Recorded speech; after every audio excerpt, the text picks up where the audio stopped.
மக்கள் தலைவர்களாக உயர முடியுங்கிறத நிரூபித்து காட்டிய இயக்கம் கிறிஸ்துவை போல இயேசுவை போல நம்முடைய திராவிட முன்னேற்ற கழகம், திராவிட இயக்கம். ஆனா இப்ப பாத்தீங்கன்னா ஒன்றியத்தில் இருக்கக்கூடிய நாட்டை ஆள்றவங்களுக்கு இரக்க உணர்வுக்கு பதிலாக வெறுப்பு உணர்வு தான் அதிகமா இருக்கு. குறிப்பா தமிழ்நாடு மேலேயும் தமிழ்நாட்டு மக்கள் மீது. எந்த எல்லைக்கும் போகக்கூடியவனா அந்த மன்னன் இருந்தான். அந்த மன்னனுக்கு இருந்த பயம் மாதிரி இன்னைக்கு இந்திய ஒன்றியத்தை ஆண்டு கொண்டிருக்கக்கூடிய ஆட்சியாளர்களுக்கு நம்முடைய தமிழ்நாடு மேலேயும் தமிழ்நாட்டு மக்கள் மேலேயும் ஒரு பயம் இருக்கு. அவர் பிறந்ததே ஒரு சாதாரண ஒரு மாட்டு தொழுவத்தில் தான். மக்களுக்கான தலைவர்கள் எப்போதும் அரண்மனை தான் இருப்பாங்க அப்படிங்கிற அந்த கருத்தை தன்னுடைய பிறப்பால உடைச்சவர் தான் திரு இயேசு அவர்கள். சாதாரண பின்புலத்திலிருந்து வந்தவர்களால கூட மக்கள் தலைவர்களாக உயர முடியுங்கிறத நிரூபித்து காட்டிய இயக்கம் கிறிஸ்துவை போல இயேசுவை போல நம்முடைய திராவிட முன்னேற்ற கழகம், திராவிட இயக்கம். அதற்கு எடுத்துக்காட்டு தந்தை பெரியார், பேரறிஞர் அண்ணா, நம்ம டாக்டர் கலைஞர்னு எந்த தலைவர் எடுத்து பார்த்தீங்கன்னாலும் அவங்க எல்லாம் மக்களோடு மக்களாக வளர்ந்தவர்களா இருப்பாங்க. அதே மாதிரி மற்றவர்கள் மேல இரக்கம் காட்டணுங்கிறது சாதாரணமா எல்லாருக்கும் இருக்க வேண்டிய மனித குணம்னு கிறிஸ்தவம் எல்லாருக்கும் சொல்லுது. அதைத்தான் நம்முடைய திராவிட இயக்கமும் தொடர்ந்து வலியுறுத்தி வருது. ஆனா இப்ப பாத்தீங்கன்னா ஒன்றியத்தில் இருக்கக்கூடிய நாட்டை ஆள்றவங்களுக்கு இரக்க உணர்வுக்கு பதிலாக வெறுப்பு உணர்வு தான் அதிகமா இருக்கு. குறிப்பா தமிழ்நாடு மேலேயும் தமிழ்நாட்டு மக்கள் மீது.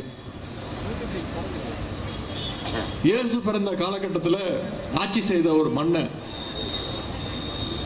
அந்த மன்னனுக்கு சுத்தமா இரக்கமே கிடையாது. இயேசு பிறந்த செய்தியை அந்த மன்னன் போய் சொல்றாங்க. இந்த நாட்டில் ஒரு குழந்தை பிறந்திருக்கு. அந்த குழந்தை எதிர்காலத்தில் மனித குலத்துக்கே வழிகாட்டியாகவும் தலைவனாகவும் உயர போறான் அப்படின்னு அந்த மன்னன் போய் சொல்றாங்க இயேசு பிறந்த செய்தியை.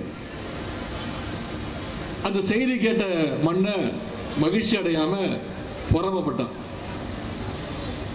எங்க அந்த குழந்தையினால தன்னுடைய ஆட்சிக்கும் அதிகாரத்துக்கும் ஆபத்து வந்துருமோன்னு பயந்தான் அந்த மன்னன். உடனே அந்த நாட்டில் பிறந்த 2 வயதுக்கு உட்பட்ட எல்லா குழந்தைகளையும் கொல்ல உத்தரவிட்டான் அந்த மன்னன். தன்னுடைய ஆட்சி அதிகாரத்தை காப்பாத்திக்க எந்த எல்லைக்கும் போகக்கூடியவனா அந்த மன்னன் இருந்தான். அந்த மன்னனுக்கு இருந்த பயம் மாதிரி இன்னைக்கு இந்திய ஒன்றியத்தை ஆண்டு கொண்டிருக்கக்கூடிய ஆட்சியாளர்களுக்கு நம்முடைய தமிழ்நாடு மேலேயும் தமிழ்நாட்டு மக்கள் மேலேயும் ஒரு பயம் இருக்கு. எங்க எல்லா மக்களும் ஒன்னா சேர்ந்துருவாங்களோ, அதனால தங்களுடைய அதிகாரம்லாம் பறி போயிடுமோன்னு ஒன்றிய அரசுக்கு நம்முடைய தமிழ்நாடு மீது பயம். மதம், மொழி, சாதியின் பேரால வெறுப்புணர்வை வேணும்னு பரப்புறாங்க. நான் இங்க மதுரையிலிருந்து உங்க முன்னிலையில நான் உறுதியா சொல்றேன், அவங்களுடைய எவ்வளவு முயற்சி பண்ணாலும் நிச்சயமா தமிழ்நாட்டுக்குள்ள அவங்களுடைய பிரித்தாளரை சூழ்ச்சி எந்த நாள்லயும் வெற்றி பெறாது. தமிழ்நாட்டு மக்கள் அனுமதிக்கவே மாட்டாங்க. ஏன்னா தமிழ்நாடு எப்பொழுதுமே ஒரு தனித்துவமான மாநிலம். மக்கள் மத்தியில பிரிவினையை ஏற்படுத்தி, பிரிவினையை தூண்டி, கலவரத்தை ஏற்படுத்தி, அந்த கலவரத்தில் எப்படியாவது குளிர்காயலாம்னு நினைக்கின்ற பாசிஸ்டுடைய நினைப்பு நிச்சயம் தமிழ்நாட்டு மக்களால் வீழ்த்தப்படும். நிச்சயம் மக்களே ஒன்று சேர்ந்து வீழ்த்துவாங்க. இயேசுவோட வாழ்க்கையில நம்ம கத்துக்க வேண்டிய இன்னொரு முக்கியமான விஷயம் அது ஷேரிங், பகிர்ந்து கொடுக்கணும். நம்மகிட்ட என்ன இருக்கோ அதை மற்றவங்களுக்கு உடனடியாக பகிர்ந்துக்கணும். அந்த வழியில தான் நம்முடைய திராவிட மாடல் அரசுடைய முதலமைச்சர் எல்லோருக்கும் எல்லாம் அப்படின்ற ஒரு ஆட்சியை நடத்திட்டு வராது. ஆனா ஒன்றிய அரசுக்கு பாத்தீங்கன்னா அந்த ஷேரிங்ல சுத்தமா விருப்பம் கிடையாது. ஷேரிங்னாலே அவங்களுக்கு பிடிக்காது. தமிழ்நாட்டிலிருந்து அதிக வரி வசூல் பண்றாங்களே, அதை பகிர்ந்து கொடுக்குறாங்களா அப்படின்னு கேட்டீங்கன்னா கிடையாது, நிச்சயம் கிடையாது. மற்ற மாநிலங்களுக்கு அதிகமாகவும் தமிழ்நாட்டுக்கு கம்மியாகவும் கொடுக்குறாங்க.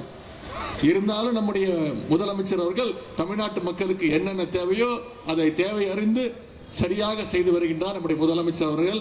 அதனாலதான் இன்னைக்கு இந்தியாவிலே சிறந்து விளங்குகின்ற மாநிலங்களில் நம்பர் 1 இடத்துல நம்முடைய தமிழ்நாடு இன்னைக்கு இடம்பெற்றிருக்கு.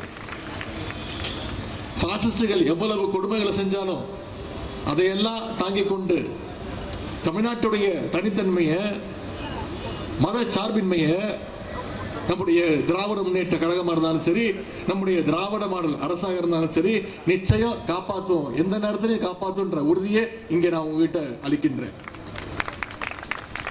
சிறுபான்மை மக்களுக்கும் கழகத்திற்குமான பந்தம் இன்னைக்கு நேற்று உருவான பந்தம் கிடையாது. நமக்குள்ள இருக்கக்கூடிய உறவு கொள்கை உறவு. அதை எப்படிப்பட்டவங்க யாரா இருந்தாலும் நிச்சயம் பிரிக்க முடியாத உறவு. திராவிட முன்னேற்ற கழகம் கிறிஸ்தவ மக்களுக்கும் இஸ்லாமியர்களுக்கு உட்பட்ட அனைத்து சிறுபான்மை மக்களுக்கும் என்னைக்குமே ஒரு பாதுகாப்பு அரணாக தான் திகழ்ந்திருக்கு. குறிப்பா இந்த 4.5 வருஷத்துல பல்வேறு திட்டங்களை நம்முடைய அரசு, நம்முடைய முதலமைச்சர் செஞ்சு கொடுக்கிறாரு. கிறிஸ்தவர்கள் உட்பட சிறுபான்மையின மாணவர்கள் 1 லட்சம் பேருக்கு கடந்த 4.5 வருஷத்துல மட்டும் மொத்தம் 7 கோடி ரூபாய் அளவிற்கு கல்வி உதவித்தொகை மட்டும் வழங்கப்பட்டிருக்கு. கிறிஸ்தவ தேவாலயங்கள்ல பணிபுரிகின்ற பணியாளர்கள், அவங்களுடைய நலவாரிய உறுப்பினர்களுக்கான ஓய்வூதிய தொகை ஆண்டுக்கு 12,000 இருந்தது.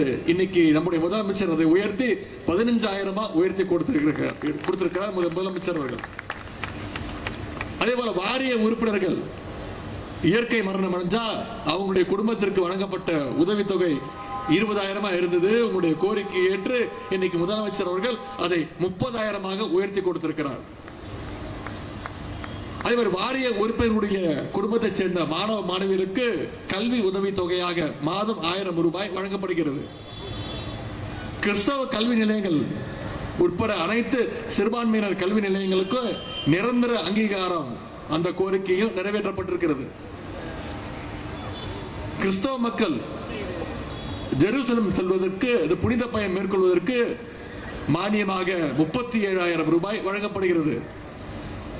அதே போல கன்னியாஸ்திரிகளுக்கு ரூபாய் 60,000 வழங்கப்பட்டு வருகிறது. நம்முடைய அரசுல சுமார் 3 கோடி மதிப்பீட்டில் 44 தேவாலயங்கள் இன்றைக்கு புனரமைக்கப்பட்டு வருகின்றன.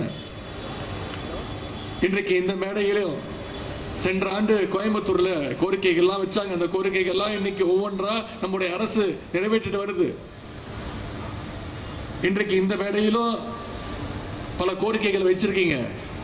நிச்சயம் உங்களுக்கு அந்த நம்பிக்கையை நான் கொடுக்கின்றேன். அடுத்த வருடம் இந்த கோரிக்கையை நிறைவேற்றிவிட்டு உங்களை எல்லாம் தைரியமாக இதே கிறிஸ்துமஸ் விழாவில் சந்திப்பேன். இப்படி சிறுபான்மையின மக்களுக்கு நம்முடைய திராவிட மாடல் அரசு என்றைக்கும் பக்கபலமாக இருக்கும். நீங்க நம்முடைய அரசுக்கு என்றைக்கும் பக்கபலமாக இருப்பீர்கள் என்ற நம்பிக்கை எனக்கு இருக்கிறது. இன்னைக்கு கிறிஸ்துமஸை கொண்டாட, கிறிஸ்துமஸ் வாழ்த்துக்களை பகிர்ந்து கொள்ள நான் இன்னைக்கு உங்களை சந்திக்கிறதுக்கு இங்க வந்திருக்கேன். அதே மாதிரி ரம்ஜான் வந்துச்சுன்னா நீங்களும் நானும் இஸ்லாமிய சகோதரர்களை சந்திச்சு நம்முடைய வாழ்த்துக்களை பரிமாறிக்கொள்வோம். தமிழர்கள் அப்படின்ற உணர்வோடு பொங்கல் விழாவையும் நாம் அத்தனை பேரும் சேர்ந்து ஒன்னா கொண்டாடுவோம். இதுதான் தமிழ்நாடு. இதுதான் தமிழ்நாட்டு மக்களுடைய ஒற்றுமை. இந்த சகோதரத்துவம், சமத்துவம், சமூக நீதி, மதச்சார்பின்மை ஆகியவைதான் நம்முடைய தமிழ்நாட்டுடைய அடையாளங்கள். ஆகவே வந்திருக்கக்கூடிய கிறிஸ்தவ பெருமக்கள், உங்களை எல்லாம் நான் கேட்டுக்கொள்வது, வெறுப்பு பிரச்சாரங்களை புறந்தள்ளி பொய் பிரச்சாரங்களை தவிர்த்து பிளவு வாதங்களை எல்லாம் ஒதுக்கி வச்சுட்டு நம்முடைய தமிழ் மக்கள் நாம் அத்தனை பேரும் ஒரே அணியில நாம் திரள வேண்டும். 2026 சட்டமன்ற தேர்தலில் சிறுபான்மையினர் விரோத பாசிஸ்டுகளையும் அவர்களுடைய அடிமைகளையும் ஒரே நேரத்தில் வீழ்த்தி இந்த கிறிஸ்துமஸ் விழாவில் நாம் அத்தனை பேரும் இந்த நேரத்தில் அந்த உறுதி ஏற்போம் என்று கூறிக்கொண்டு அனைவருக்கும் மீண்டும் என்னுடைய இனிய கிறிஸ்துமஸ் வாழ்த்துக்களை தெரிவித்து விடைபெறுகின்றேன். நன்றி, வணக்கம்.